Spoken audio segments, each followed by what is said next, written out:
It's great to see so many beautiful smiling faces. Welcome to the Department of Surgery at Stanford's annual meet and greet for prospective residents. We are delighted that you are interested in the field of surgery. So welcome, good job making that decision. I am your MC, your host, Rachel Baker. I am the Director of Communications, and I think our program is amazing and awesome and wonderful, and I think that you hopefully will too.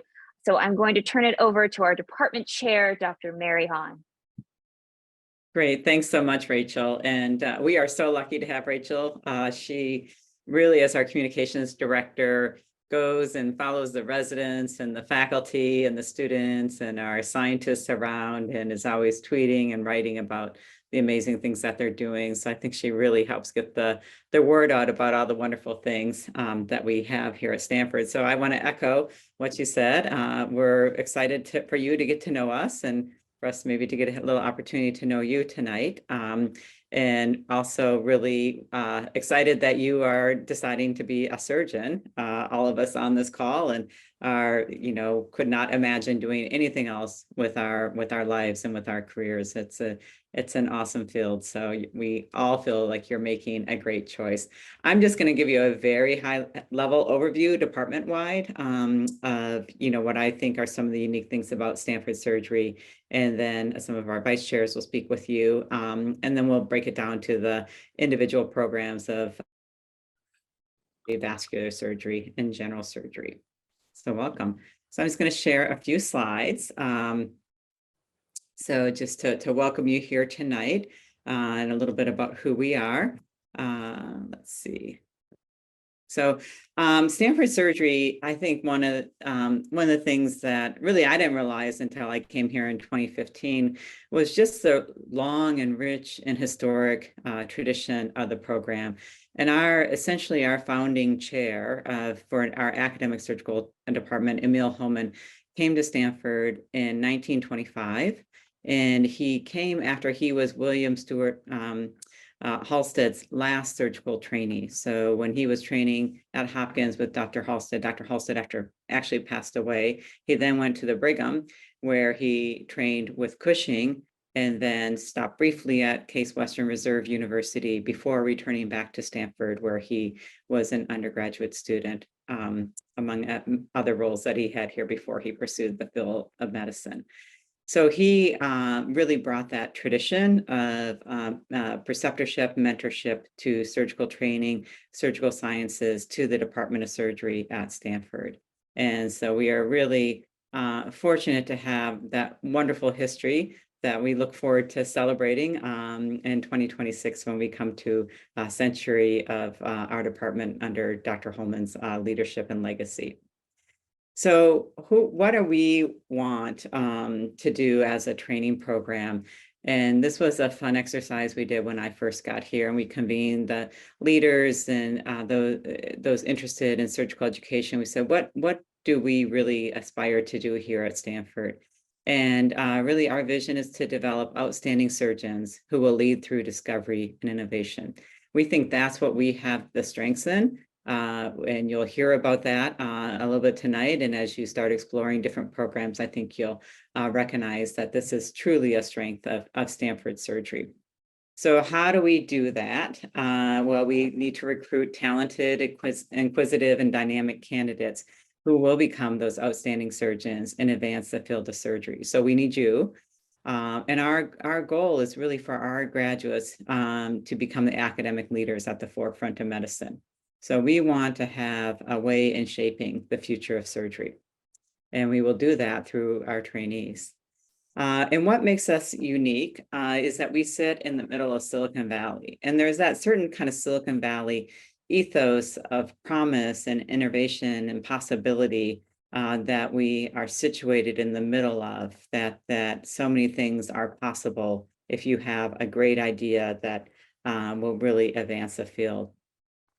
And not only that, we sit in the middle of an amazing university with 6 other schools that our residents through their professional development time have interacted with all of these different schools. So the humanities and the sciences, the graduate school of business, our engineering school is probably one of our strongest collaborators, the law school, our new school on sustainability just got a huge endowment, and actually one of our professional development residents is working on an OR sustainability project, and our graduate school of education.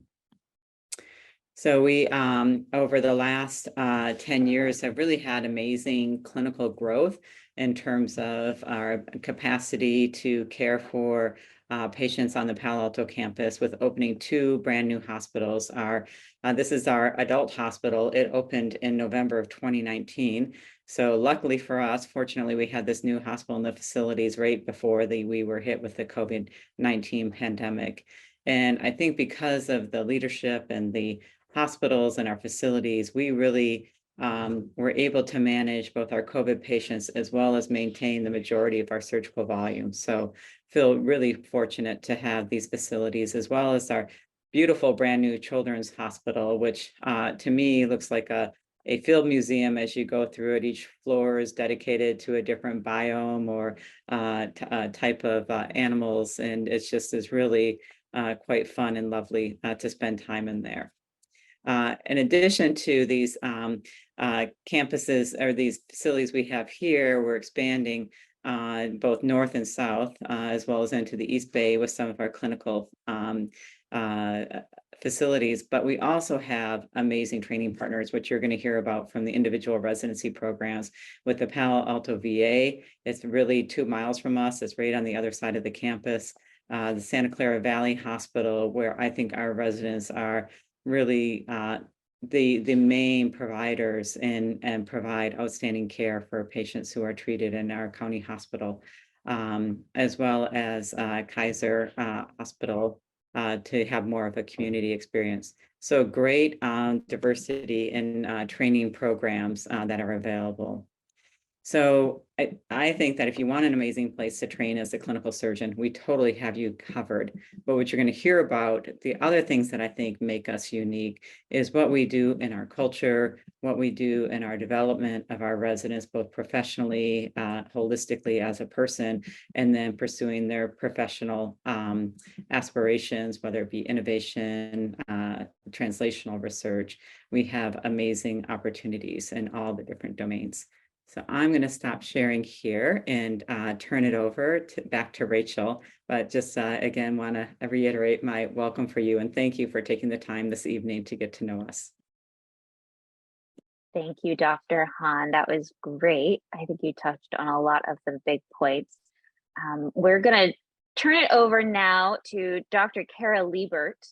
She is a clinical assistant professor. She's an alumna of the program.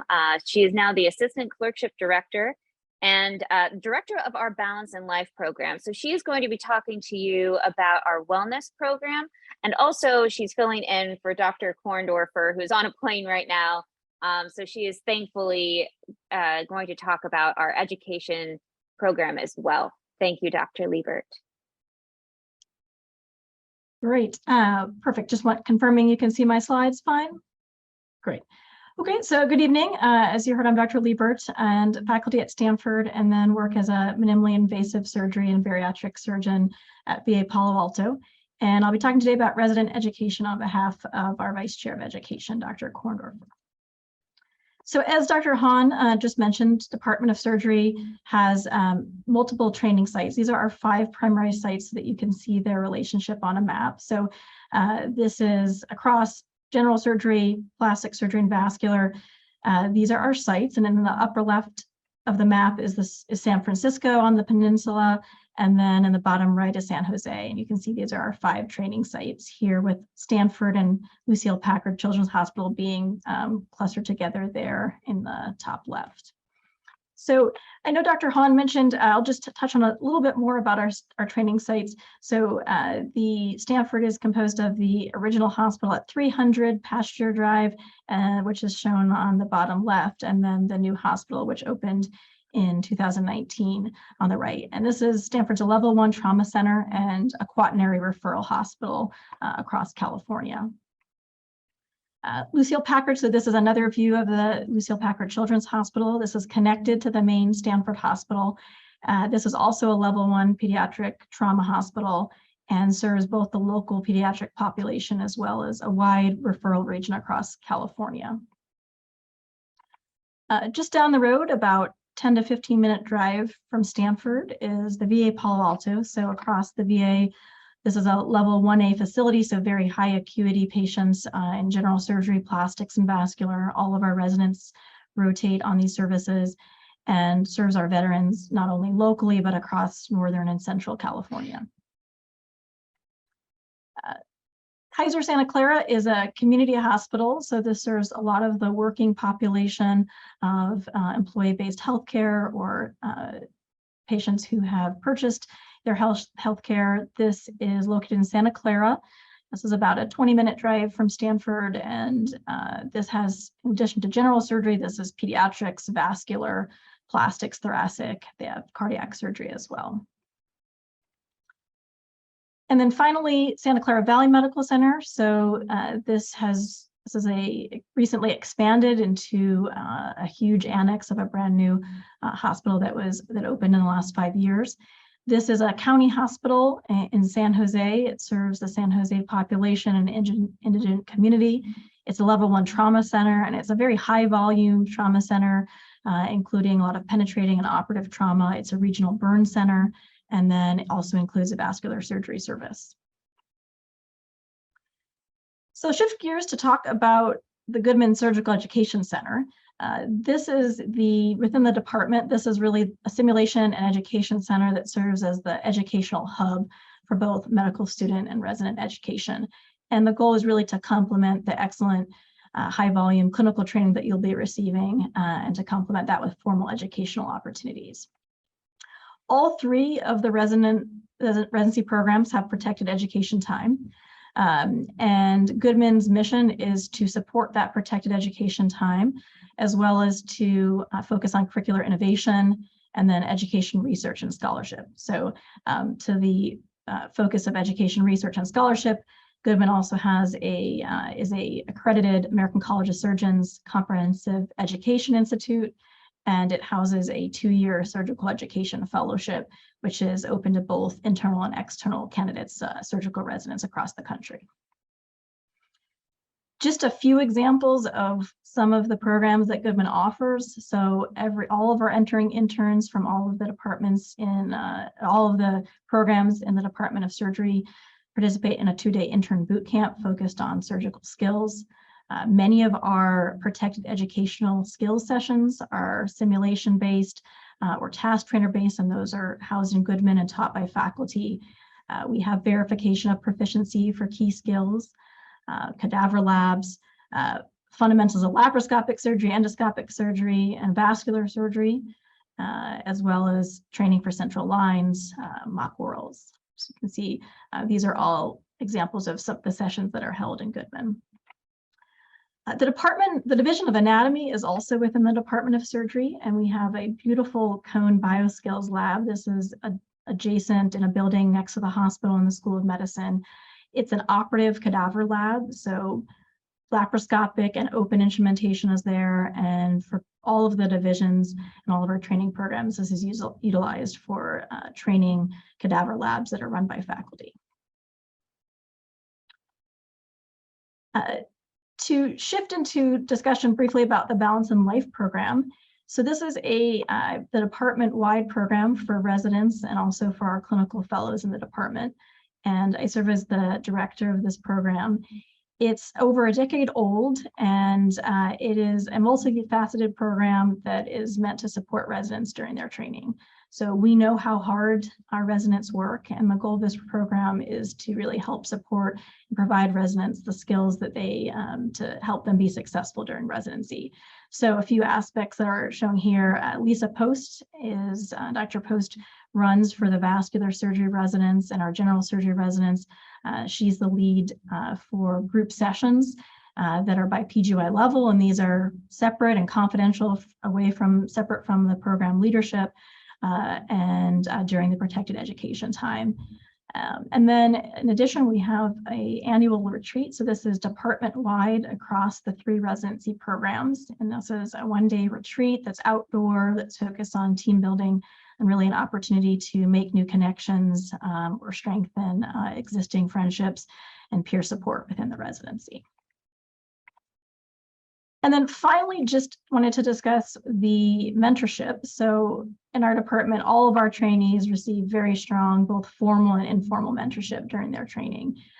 Within that formal mentorship training structure, our entering interns are assigned a faculty mentor. And so, for example, Dr. Morris and I serve as faculty mentors for general surgery.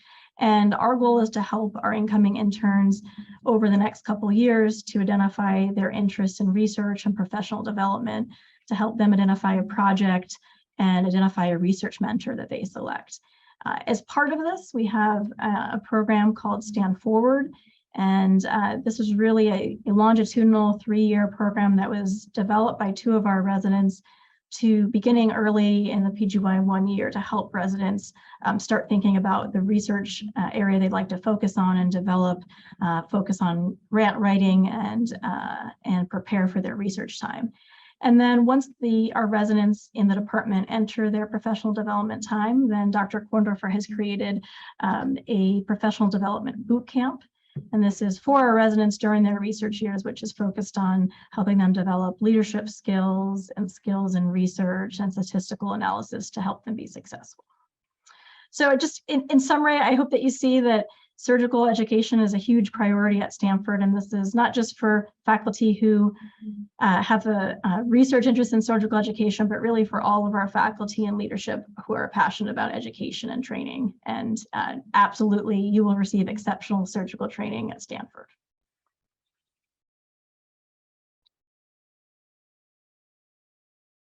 Thank you, Dr. Leibert.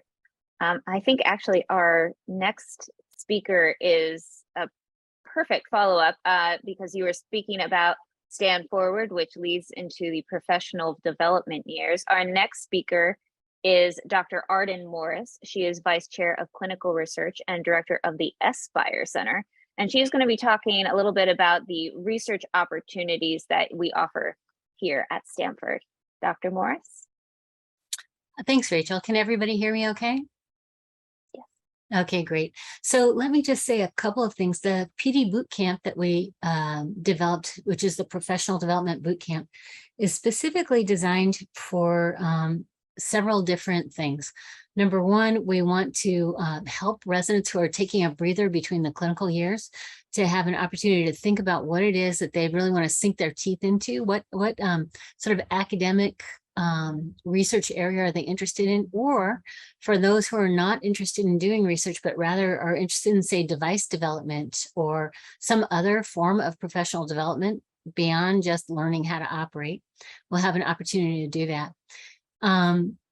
Some of our residents have already gotten a PhD, have a very broad and strong research background, and don't want to spend 2 years of their residency doing additional sort of research time and training.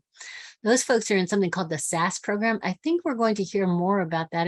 Is Dr. Spain going to talk more about the SAS program?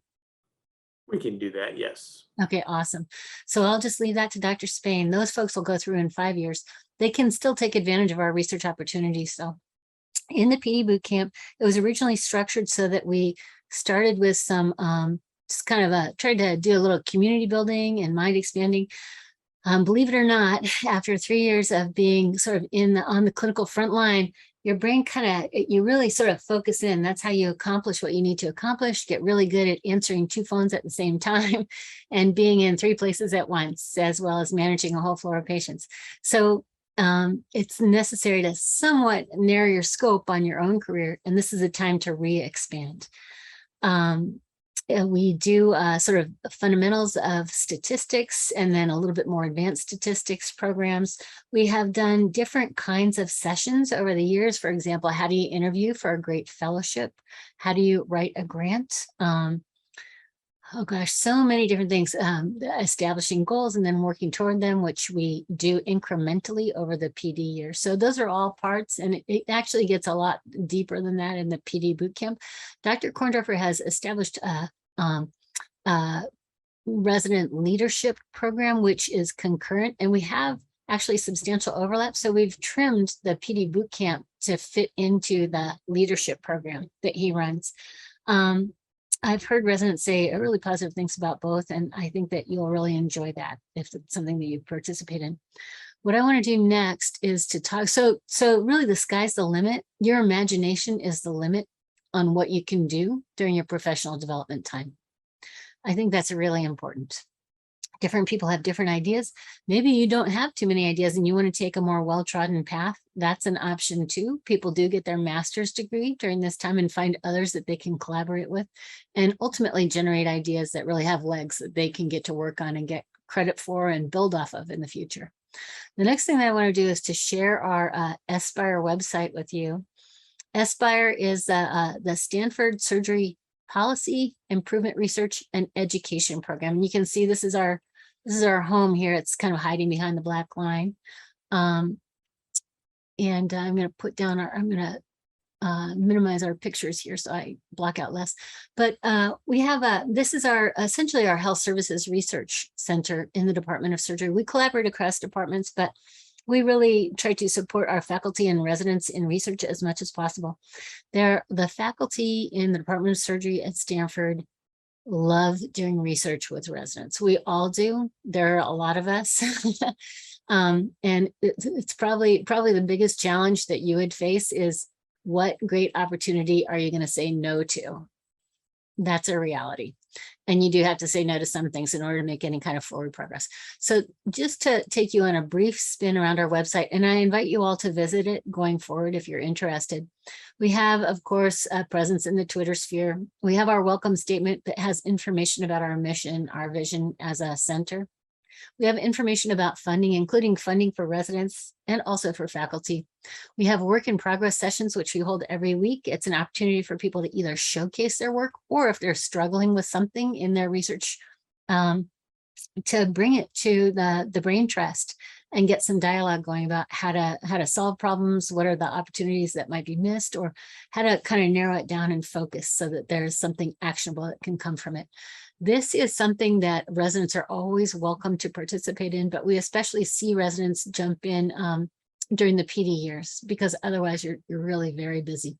We also hold workshops. We have held as many as 4 workshops a year in a variety of different things. Probably our most popular is the Mixed Methods Research Workshop, and it's a 3-day, very, very intensive workshop that I would sponsor you as Stanford residents to attend if you would like to. Otherwise, we draw from all over the world. We get faculty and even people from like NGOs and stuff like that who are trying to figure out tricky problems where they need to approach it in qualitative ways by talking to people and learning about their experience, and also quantitative ways by using statistical procedures on numbers to try to figure out what is generalizable here.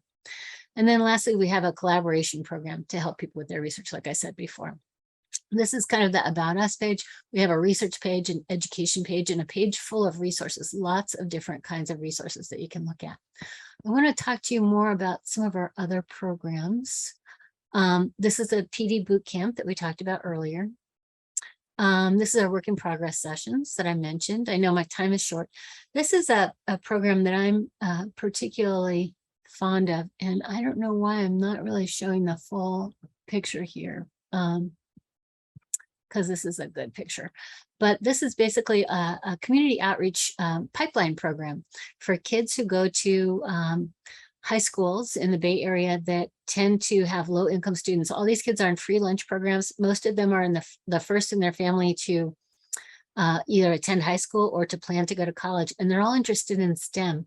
These kids are amazing. We previously used to get about 100 every summer. They're in a 5-week residential program. Now we're down to a smaller number as a result of the pandemic, but we're going back to, we had been on Zoom, we're going back to an in-person program again. Our residents have been on the front line with this program in the past, and we're introducing these kids who are so talented and really interested in STEM. We're trying to introduce them to medicine, envision what it would be like to be in a healthcare career. Sure, your parents are out there maybe picking vegetables in the fields, but you can aspire bigger if you have some resources. And so that's part of what we're trying to deliver and helping them to see what they can accomplish. We also do panels with residents and with faculty at Stanford who have been in their shoes basically in the past to try to show them, yes, there is a path to doing, to sort of envisioning this kind of life for yourself. So that's about it for the SMASH, we call it the SMASH Med program. Sorry about this thing popping up here. This is the Mixed Methods Research Workshop. We usually draw about, we only allow about 35 people in a year because it's so intensive. We focus so intensively on those that are participating. If you come to Stanford, if this is something you're interested in, talk to me early because I'll reserve a spot for you. But it's a very intensive 3 days. You can't do anything else during that time. I think I don't want to use up more than my allotted time, but I'm very happy to communicate with any of you after this. You can just email me if you want to. It may take a couple of days to get back with you, say I'm on call or whatever might be going on, but I'd be really happy to talk more about our opportunities here. Thank you, Dr. Morris. So Dr. Olivia Martinez, who is our Vice Chair of Basic and Translational Research, is also on the call. So you'll have an opportunity to speak with her during the breakout sessions. Also, I saw that Fari, who is the resident director of the SMASH program, just joined the call as well. So she will be in the general surgery breakout room. So you'll have the opportunity to speak with her as well. Our next speaker is Dr. Sherry Wren. She is currently the Vice Chair of Professional Development and the Emeritus Vice Chair of Diversity. We are actually hosting our JEDI meeting right now. So Dr. Helms, who is the new Vice Chair of Diversity, could not join us, but Dr. Wren very nicely volunteered to reprise her role. So I'll turn it over to her. Dr. Wren. Thanks so much. And it's great to see everybody here. So the department has a really profound commitment to justice, equity, diversity, and inclusion. We have a website, please, you can go look at it, but I just want to focus on a couple things. Dr. Hawn showed this great picture of Silicon Valley, and a lot of times I think candidates who are interested in coming to Stanford think that we actually don't take care of a diverse population of patients. And what I really want to do is sort of dispel that myth. First of all, if you look at a children's hospital, having a freestanding children's hospital, the vast majority of children treated in these hospitals actually come from Medicaid areas from all over the state. Stanford Hospital itself is sort of everything from a primary care through a quaternary care facility. If you look at the VA actually is probably the most diverse healthcare provider in the United States, and actually is enriched for patients who really cannot afford other healthcare, have challenging health literacy, food security. And if you look at homelessness, being a veteran is probably, unfortunately, one of the most common reasons for homelessness status in America. And you look at the Kaiser system. Kaiser actually covers 60% of the lives in California for healthcare. So if you're at Kaiser, you are looking at basically what 60% of the population of California looks like. And then our Kaiser, Santa Clara Valley system and where it's located really reflects the diverse community of the San Jose area. And it has some unique diversity to it. So I know everybody thinks you come to Stanford and you're going to have like Elon Musk as your patient, but it's not like that. So it's just one of the things I really do like to talk about. We have some unique opportunities for our residents. We have for many years have had a site in many of our programs for international rotations to go and see healthcare really delivered in a very different setting. COVID has put some challenges to that. And once again, you know, COVID made us pivot. So we were able to set up for one of our residents this year, a rotation at the Alaska Native Tribal Medical Center. Again, focusing on a different type of disparity, population with disparities. Things we've done as a program that I feel very strongly about, because fairness to me is at the height of everything. So how do we review resident applicants? A number of years we committed to removing all the photos from the applicants, so you couldn't have some of those biases. There we use standardized interview questions, again, trying to go for fairness. Other programs that we're really proud of, one of our residents through a seed grant through our JEDI Council has, with a faculty member, started a health disparities pilot track that's open to all of our residents. We have seed grant opportunities open to our faculty to look at specifically focused on disparities. And we have projects that are open to residents for funding every year through the JEDI Council. We have a cultural competency curriculum that both our faculty and trainees go through. One of the things is every month we have a monthly cultural quality improvement as part of our departmental M&M. And I've talked about everything such as implanting porcine devices in a Muslim patient, through communication problems with patients or with physicians, and really have a very kind of frank discussion about this. Every year we have an invited lectureship for DEI and visiting professorship. We have an active council. We have a resident section to that council and really appreciate the resident input. We actually give out an award every year to the resident, both resident faculty, and we include our staff, because if we're going to be inclusive, we got to include everybody. In addition to Smash Med, we also support a program in our local community in East Palo Alto, which is, again, a high school sort of for people kind of with less privilege than many others in the area, to support this pipeline program coming in. I, like Dr. Morris, I'm happy to be contacted. There's many other things that we are doing kind of across the department, but I want to be respectful and not take up all the time. So thank you very much. Thank you, Dr. Wren. The two of us could probably talk for eons about JEDI. But we won't, I promise, because you are really interested in getting to talk to these program directors and learning more about your specific program of choice. So I'm going to open up our breakout rooms, and it is determined by whichever program you selected on your registration form. So for those of you who selected general surgery, you'll get put into a breakout room with the lovely Dr. Spain. For those of you who chose plastic and reconstructive surgery, we have Dr. Paige Fox here for you. And Dr. Vanita Chandra joined us a little late. I'm looking for her photo here, but I do believe she is online. She is there. Oh, excellent. Good. Oh, I see her. She will be there for everyone who chose vascular surgery.